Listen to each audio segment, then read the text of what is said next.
Ahora sí. Yo te voy a dar, mira, te voy a dar ejemplos de escrituras, porque mi propósito a tocar este tema de las famosas señales cósmicas, o mi trabajo, o mi deber va a ser, o ¿cómo se puede decir? Mi intención va a ser tratar de demostrar que estas palabras que Yeshua dijo no las inventó él. Esa es una. Dos, que Yeshua tenía un conocimiento de este lenguaje que ya sabía, y que este lenguaje era muy usado y muy conocido por los profetas. Y que además el significado no era algo literal, sino que era algo simbólico, representativo, que significaba algo que para ellos sí sabían, porque ellos entendían. Y entonces vamos a buscar, vamos a tratar de demostrar que, a través de lo que vamos a mirar, que esto que vamos a mirar era la información que tanto Yeshua tenía en su mente, como los discípulos tenían también en su mente, y que tenían este entendimiento por todo lo que vamos a mirar. Por eso no se les hizo desconocido.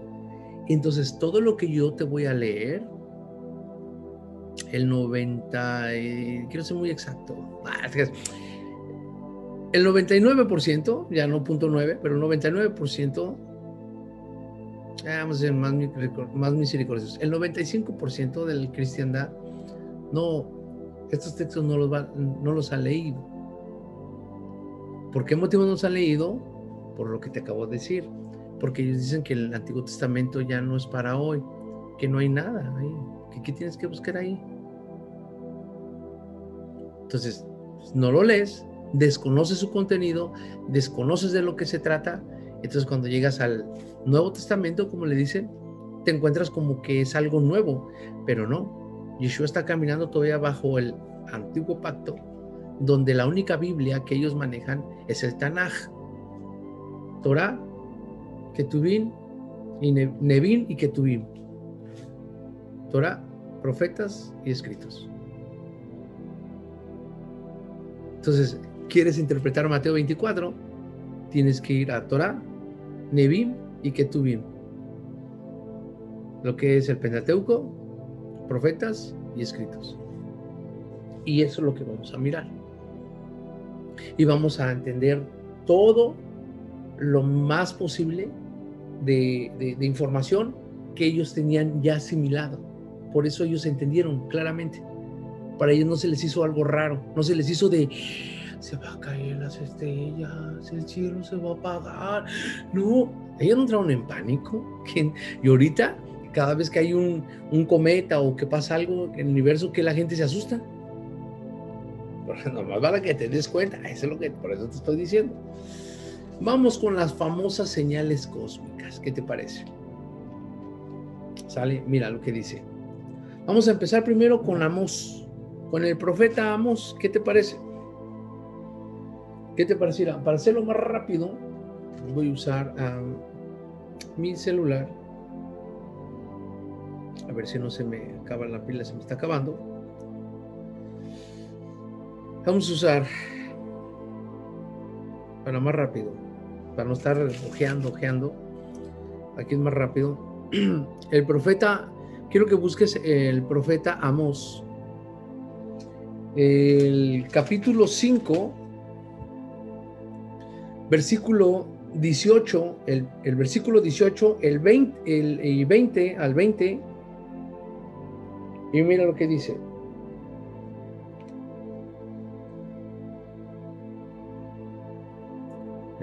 Vamos a mirar. 5, 18. Mira lo que dice.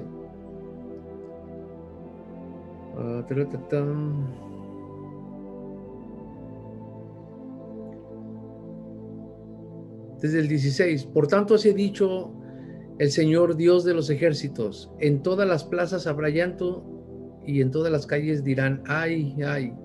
y el labrador llamará al lloro y a endecha a los que sepan endechar, y en todas las viñas habrá llanto, porque pasaré en medio de ti, dice el Señor.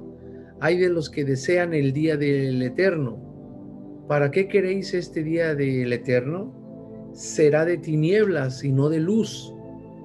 Como el que huye delante del león se encuentra con el oso, y como si entrare en casa y apoyase su mano en la pared y le mordiere la culebra.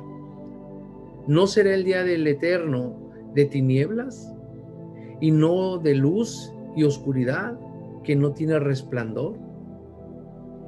Mira, aquí el profeta Amós está hablando exactamente, es una profecía en donde nos está hablando acerca de el profeta Amós, porque aquí quiero entrar en algo y perdóname porque me tenía que haber entrado primero con esta información y se me pasó, pero quiero empezar con esto y ahorita te voy a explicar esto para que quede bien claro. Y tal vez esta información mucha gente no la conoce, pero por eso te digo, es importante, sí es bien importante. Tenemos que saber exactamente qué profetas fueron enviados o fueron a profetizar, o su trabajo ministerial fue para el reino del norte, que fue la casa de Israel, las 10 tribus, la casa de José, Efraín, como se le conoce. Debemos saber cuáles fueron los profetas que operaron en esa zona y cuáles fueron los profetas que operaron en el reino del sur. Acuérdense que el reino de Israel se dividió en dos después de la muerte del rey Salomón. Después que Roboam, hijo de Salomón, tomó el lugar, Jeroboam fue el que tomó las 10 tribus. Se separaron 10 tribus al norte, 2 tribus al sur. Reino del norte, reino del sur. Reino de Israel, reino de Judá. Casa de Israel, casa de Judá, o casa de David, como quieras llamar. Efraín, Jerusalén, Samaria. Todo ese tipo de nombres la gente entonces la gente piensa que un profeta fue enviado para todos lados y no es así. Entonces aquí es importante saber, pues digo, se me fue esta información, pero ahorita te la voy a dar. Aquí es importante saber cada profeta que vamos a leer, a qué sector se estaba refiriendo, o a qué casa, o a qué reino, o a qué parte del reino se está refiriendo la profecía. Y el profeta Amós fue de los profetas que estaban hablando en el reino del norte, en las 10 tribus. Entonces, cuando nosotros leemos los profetas, debemos de saber, a ver, espérame, este profeta, ¿a quién está profetizando? ¿Para cuándo es el mensaje? Para la casa de Israel. Ok, ahora tenemos información. ¿Cuándo fue destruida el reino del norte? Por los asirios. Llegaron, destruyeron, fueron dispersos, se fueron, desaparecieron las 10 tribus, se gentilizaron, la casa de Israel, Efraín, las 10 tribus perdidas, ¿dónde están? Okay. Antes de que ocurriera eso, el Eterno enviaba profetas, como siempre lo ha hecho. Antes de traer un juicio, antes de traer una corrección, el Eterno va a avisar y va a enviar profetas. Arrepiéntete, arrepiéntete, arrepiéntete, arrepiéntete, arrepiéntete, regresa, regresa, regresa. Acuérdate las palabras de Yeshua, del padre de la viña, que envió a sus siervos y los golpeaban, a unos los mataban, a otros los golpeaban. Y al último envió a su hijo. ¿Ok? Entonces, aquí miramos que Yeshua está hablando bajo su contexto, bajo una información que ellos sabían. ¿Sale? Entonces, el profeta Amós aquí está hablando antes de la destrucción del reino asirio, antes que destruyeran las 10 tribus. Acuérdense que de las 10 tribus, la capital era Samaria. Cuando el reino de Siria, los asirios llegaron, sacaron a todas las 10 tribus que estaban ahí, pues los fueron dispersos por los 4 puntos de la tierra, a todos los mandaron, y este rey de Asiria trajo gente de otros lugares y los metió a esa tierra, y de ahí es donde nacen los samaritanos, de Samaria. ¿Ok? Por eso los samaritanos y los judíos se llevaban. ¿Por qué? Porque esos eran medio judíos, eran medios israelitas y medios gentiles, se habían mezclado. Y acuérdense que el Eterno había dicho que no tomaran mujeres de otros, o sea, no tenían que mixtarse entre ellos, o sea, tenían que su linaje. No nomás ellos, o sea, mucha gente en la antigüedad era eso, cultural. Pero bueno, entonces, acuérdense, por eso está ese conflicto entre los samaritanos y los judíos. Por eso esa plática de Yeshua con la samaritana dice, pero ¿cómo tú eres judío? Si los judíos y los samaritanos nos llevamos. Exacto, o sea, porque el conflicto viene de atrás, de aquí. Y el profeta Amós fue enviado a la casa de Israel, a las 10 tribus, a la casa de José, a la casa de Efraín, a profetizarles y a decirles que se arrepintieran, que volvieran. Que esa casa, este rey Jeroboam puso 2 becerros, uno en el norte y uno en el sur, y prohibió a la gente que bajaran al templo, porque el templo se quedó en la tierra de Benjamín, y Benjamín fue una tribu que quedó en el reino del sur. Entonces eran 2 tribus, Judá y Judá y Benjamín, y las 10 tribus al norte. Entonces el rey Jeroboam, el rey del norte, dijo, no bajen al templo, aquí les voy a poner sus becerros. Ese fue el pecado de Jeroboam. Por causa de ese, que cambió las fiestas, el orden y cambió todo, puso sacerdotes que no eran, puso sus reglas que él quiso, cambió olvidaron los mandamientos del Eterno. Entonces el Eterno trajo corrección, ya lo miramos, trajo una nación de lejos para corregirlos, a los asirios, los dispersó. ¿Sale? De ahí es donde nace las ovejas perdidas de la casa de Israel. Nomás les dejo ese clavito ahí, un tornillito en la cabeza. Yeshua diciendo, yo no he venido sino solo a las ovejas perdidas de la casa de Israel. Entonces Yeshua vino solamente a buscar lo que se había perdido. ¿Qué era lo que se había perdido? La gente dice, ay, yo me había perdido. No, esta es otra cosa. Tú todavía no estás en la ecuación. Ni tú ni yo estábamos en la ecuación cuando Yeshua vino. Porque solamente a algunas personas, solamente a alguien se le dijo ovejas perdidas. Y está en el Antiguo Testamento, que ustedes no quieren leer. Por eso no entienden cuando Yeshua dice, yo he venido solamente a buscar las ovejas perdidas de la casa de Israel. O sea, yo vengo a la oveja perdida de la casa de Israel. La casa de Israel, ¿quién era? Habían 2 casas, la casa de Israel y la casa de Judá. Jesús es judío. Nomás te dejo ese tornillito, pero bueno. Entonces, Amós, fíjate lo que Amós está diciendo. Está profetizando antes de la destrucción, en el tiempo que profetizas antes de la destrucción del reino del norte, antes que los asirios esté hablando. Y los asirios llegaron y conquistaron esa tierra, las 10 tribus, el reino del norte, y eso aproximadamente fue en el año 720, por ahí así, 718, 720, 22, por ahí así, antes de Cristo, o antes de la época contemporánea, o antes de la época actual. Entonces el profeta Amós va enviado hacia la casa del norte. Mira, te las voy a leer. Los profetas del reino del norte, de las 10 tribus, eran Ahías, Elías, Micaías, Eliseo, Jonás, Amós y Oseas. Cuando tú leas en el Antiguo Testamento, si quieres leerlo, yo te aconsejo para que empieces a entender mejor. Cuando tú leas el profeta Amós, el profeta Oseas, Jonás, Eliseo, todos ellos, su ministerio fue en el reino del norte. Todos ellos.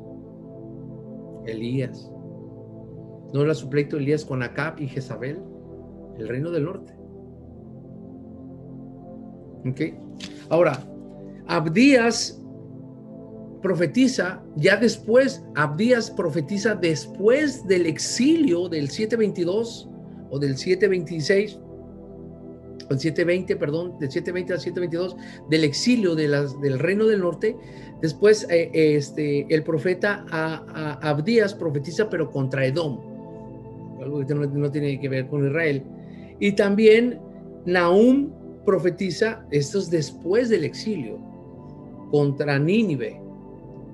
Pero todos los demás profetas, como Amós, Oseas, Eliseo, todos ellos, Elías, profetizan cuando el reino del norte todavía está.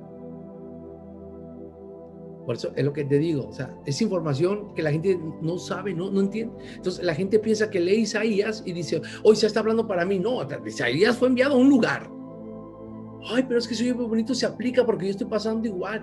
Esa palabra sentí. No, es que sí, o sea, yo tengo un problema y de repente estoy leyendo la escritura que el profeta Isaías dice, levántate y resplandece porque tu luz ha llegado. Y yo digo, sí es cierto, pues me tengo que levantar porque la gloria de Dios está bien, o sea, no tengo ningún problema con eso, pero primero atiende a quién va escrito, primero a quién fue enviado, a qué audiencia, en qué tiempo, y ya después dices, bueno, pues una situación similar a la mía y por eso cabe, entra en mí esa palabra, se adapta a mí, pero no digas, esta palabra es mía, no es tuya. Entonces, esos son los profetas del norte. Los profetas del reino del sur, que es la casa de David, o el reino de Judá, los judíos, los profetas de él fueron enviados, fueron el profeta Samaías, Joel, Isaías, aunque hay unas cosas que Isaías profetiza contra Israel, el reino, pero es más al reino del sur. Isaías, Miqueas, Sofonías, Habacuc, Jeremías, Ezequiel, Daniel, aunque Daniel, el pueblo judío no considera el libro de Daniel como un libro profético, pero no lo consideran como un profeta Daniel. Que para nosotros el cristianismo, para el cristianismo, Daniel es entre los profetas, pero para el pueblo judío Daniel no entra en el término de profetas, pero bueno, pero aquí yo lo puse, porque por el conocimiento que tiene el cristianismo. Entonces, para el reino del sur es Semaías, Joel, Isaías, Miqueas, Sofonías, Habacuc, Jeremías, Ezequiel, Daniel, Ageo, Zacarías y Malaquías. Todos ellos fueron enviados a profetizar al reino del sur, a la casa de Judá. Malaquías, cuando habla de los diezmos, está hablando del reino del sur. Así es que, fíjate, está hablando del reino del sur. Tú ni judío eres, y tú dices, de ahí, pero hermano, de ahí me dicen que si yo no doy el diezmo estoy robando. Y yo te estoy diciendo que Malaquías fue enviado al reino del sur, a los judíos. Y las palabras de que toda la nación me ha robado, está hablando al reino del sur, no a ti. Malaquías 3:10, traer los diezmos a mi alfolía y alimento en mi casa. La única casa que existía en ese entonces todavía, porque todavía no destruían, no llegaban a Nabucodonosor, era el templo que Salomón había levantado. Entonces, cuando el Eterno manda a Malaquías a decirles, toda la nación me ha robado, no está hablando de México, no está hablando de Chile, de Nicaragua, de Argentina, de El Salvador, de Perú, de Colombia, de Bolivia, de Puerto Rico, de Venezuela, no está hablando de ellos, de Bolivia, no está hablando de ellos.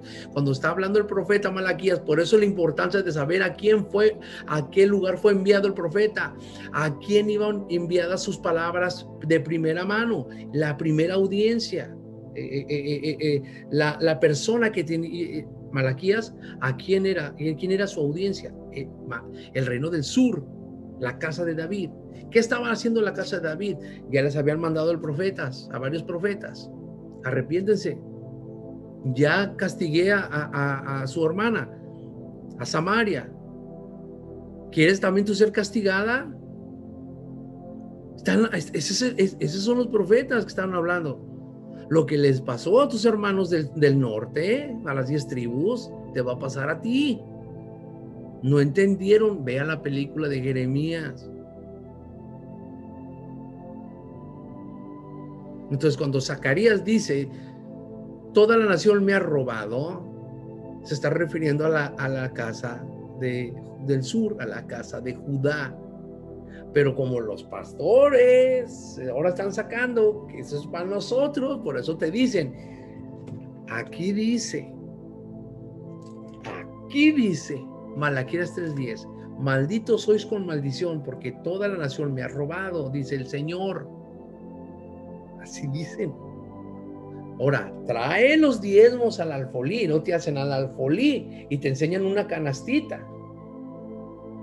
Pero el alfolí era un granero que estaba en el templo. Era como una bodega.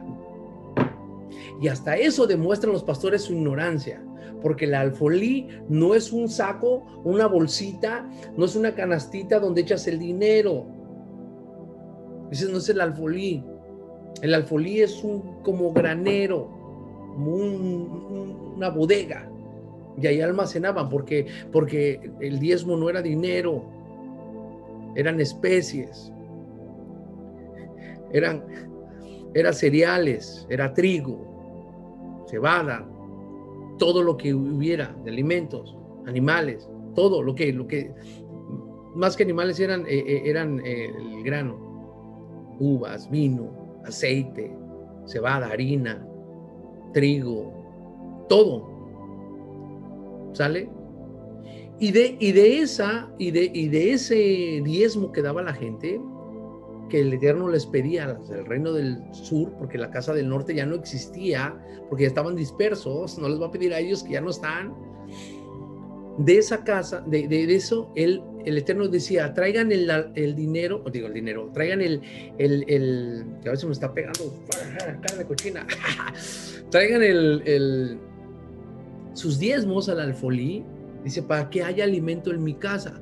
¿Por qué? Entonces la gente espiritualiza o espiritiflautiza, se quiere ser muy espiritfláutico y quiere espiritualizar todo, y dice, aquí cuando dice haya alimento a mi casa, quiere decir alimento de palabra.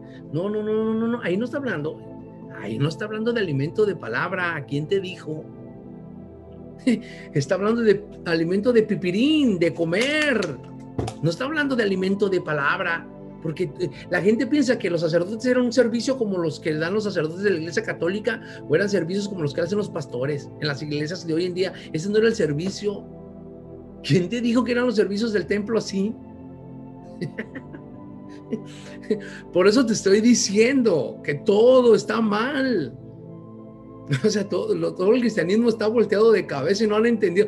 Pero además es el orgullo por no reconocer que están equivocados, de hacer un ticum, una rectificación. Pero no, yo quiero. Por eso estoy diciendo, lo que están haciendo no tiene nada que ver. No tiene nada que ver. Entonces, cuando el Eterno dice, traigan y haya alimento en mi casa, ¿por qué tenía que haber alimento? Tenía que haber suficiente grano, aceite y todo. ¿Por qué? Porque el Eterno cuidaba a la viuda, al huérfano, al pobre, al desamparado, aquel que no tenía. Y en su casa tenía el diezmo, aparte de alimentar al sacerdocio, al sumo sacerdote con su casa, con toda la casa, aparte también alimentaba a toda la tribu de Leví, a los levitas, a todos los que trabajaban en el templo. No había paga, su heredad era el Eterno, ellos no recibían heredad. Entonces, me estoy desviando, pero es importante esto para aclarar. Entonces, en el alfolí, en ese granero grande, esa bodega grande, tenía que haber suficiente comida para sustentar no solamente al sacerdote y su familia, a toda la casa de Leví, a todos los levitas, pero también el huérfano, el pobre, la viuda, el desamparado, el enfermo. ¿A dónde crees que tenían que ir? Él era la mejor opción para ir a pedir o decir, necesitamos. ¿Quién era su mejor proveedor por excelencia? El Eterno. Entonces, cuando el Eterno les dice, ustedes son malditos con maldición porque todos me han robado. ¿Por qué? Porque a ustedes no traer esa ofrenda o ese diezmo a mi casa, a la casa, al templo, están quitándole el sustento al pobre, a la viuda, al huérfano, al desvalido, y a la vez están manchando mi honor, están manchando mi nombre. ¿Por qué? Porque están diciendo que yo no tengo el poder suficiente para sustentar a mi pueblo y mucho menos para sustentar al pobre. Ese es el contexto de Malaquías 3:10 del diezmo, y no tiene nada que ver con lo que te enseñan hoy. Por eso hoy en día el pastor cambia de carro cada semana o cada mes si puede, y van a la playa cada vez que pueden, y comen en lugares caros, y el hijo del pastor o la hija del pastor cambia de carro, y todo es grande para ellos. Pero vean los de abajo, no baja la bendición, no baja. Y acá no, acá el sacerdote, el sumo sacerdote recibía el diezmo de todos los levitas. Todo lo que entraba se repartía en todos los levitas, y los levitas de su parte sacaban su diezmo y se le daban al sumo sacerdote. Ese era el diezmo. Y todavía quedaba ahí, y llegaba una viuda, un desamparado, y el sacerdote tenía la obligación de darle alimento a ellos. ¿Te das cuenta? ¿Dónde está tu maldición? ¿Dónde está tu diezmo? Tú te levantas a las 5, 4 de la mañana, 6 de la mañana y trabajas 8, 10, hasta 12 horas, unos hasta 14 horas diarias para ganar un cheque. Y de ese cheque tú ya estás con un chip sistemáticamente. Ahí está tu chip de la bestia, para que veas, te están controlando una bestia más grande que ni te das cuenta, porque ya te metieron un chip, ya te marcaron. Si ese chip te hace decir manipuladamente, este dinero es para Dios, no es para Dios, ¿quién te dijo?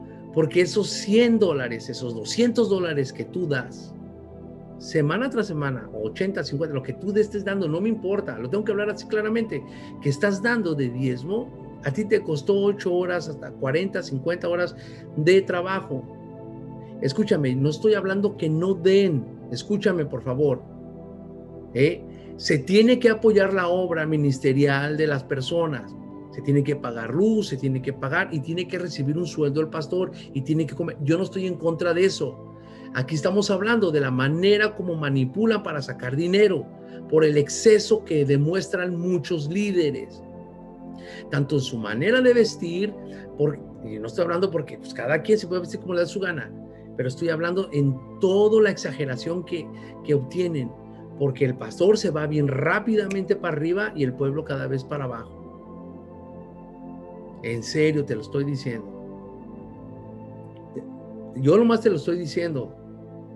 O sea, lo que a mí me da coraje es que estén usando la palabra del Eterno, que estén usando la Escritura y estén torciéndole y manipulándole para sacar un provecho. Eso es lo que yo estoy en contra, y lo voy a criticar, lo voy a señalar, no me importa que les caiga mal, pero yo jamás voy a decir que no den dinero, y no generalizo a todos los pastores también, que no diga, tú no eres, bueno, nomás tú no eres. Yo no estoy generalizando, pero aquellos que están abusando y que saben de antemano de lo que obtienen del dinero y para qué lo usan, y saben que tienen para apoyar y no apoyan, no crean que eso se va a quedar con el Eterno. Lo que el hombre siembra, eso cosecha, chamacos. Se lo estoy diciendo. Con el Eterno no se juega, y mucho menos usar su palabra para manipular.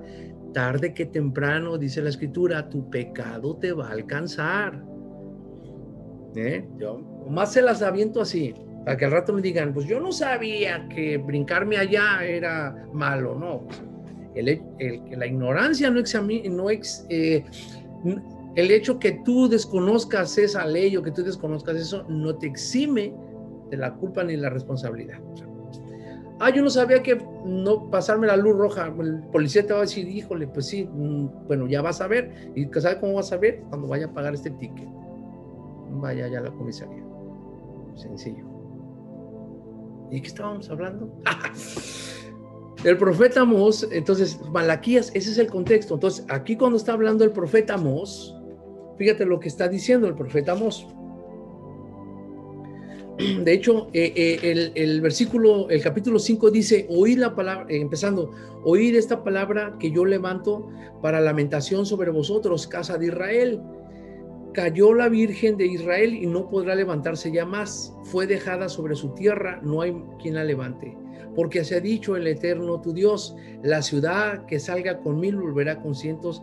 Y ahí está hablando, bla, bla, bla, bla, bla, bla. Y termina en el 18 diciendo, hay de los que decían el día del Eterno, o sea, de juicio. O sea, se están comportando tan mal que su comportamiento está clamando hacia mí como deseo que venga lo malo. Por eso dice, hay de los que hay de los que decían el día del Eterno. ¿Por qué queréis que este día venga pues a ustedes? Dice, este día será de tinieblas y no de luz. ¿No será el día del Eterno día de tinieblas y no de luz? Oscuridad que no tiene resplandor. Aquí está hablando de un juicio. Escúchame, de un juicio a la casa de Israel. Amós está en la casa de, por eso dice Israel, Israel. Entonces la gente se pierde en esos detalles. Entonces el profeta Amós aquí está diciendo que el día del juicio del Eterno es un día de oscuridad y no de luz. O sea, ¿tú crees que al decir oscuridad está hablando de que se va a apagar el sol? ¿O qué crees que está tratando de decir el profeta? Empecé con ese para que te des cuenta el lenguaje. Mira este, espérame, déjame ver si es este.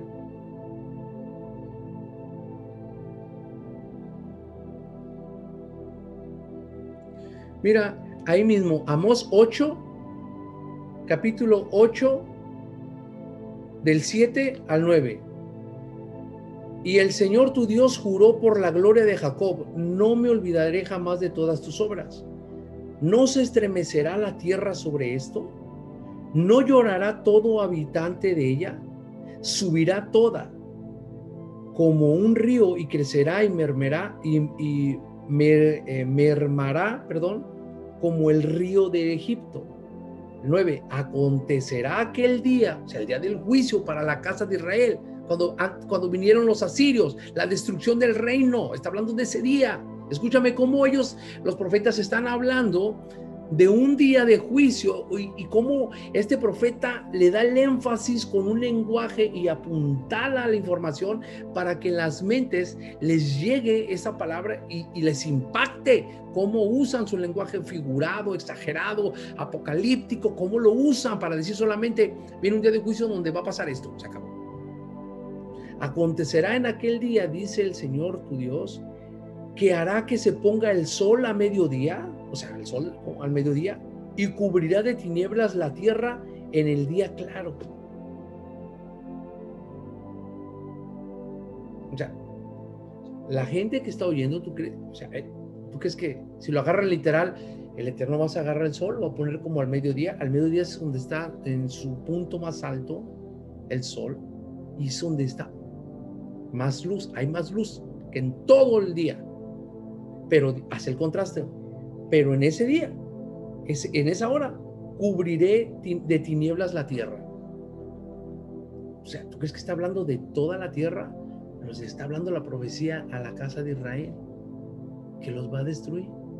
O sea, que ese día va a ser tan feo, y hace una comparación, que así como, aunque esté de luz, o sea, va a venir una oscuridad sobre ustedes.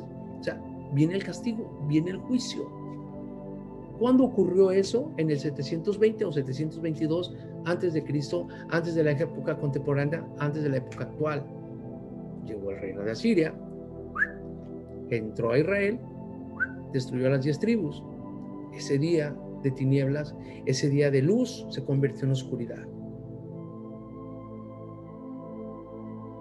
Entonces, no se cayó el sol, no hubo eclipses, no hubo nada. Simplemente el profeta habló diciendo, viene la destrucción si no se arrepienten. No se arrepintieron, vino el castigo. Palabras de Yeshua, arrepentidos. Cuando vean a Jerusalén rodeada, huyan.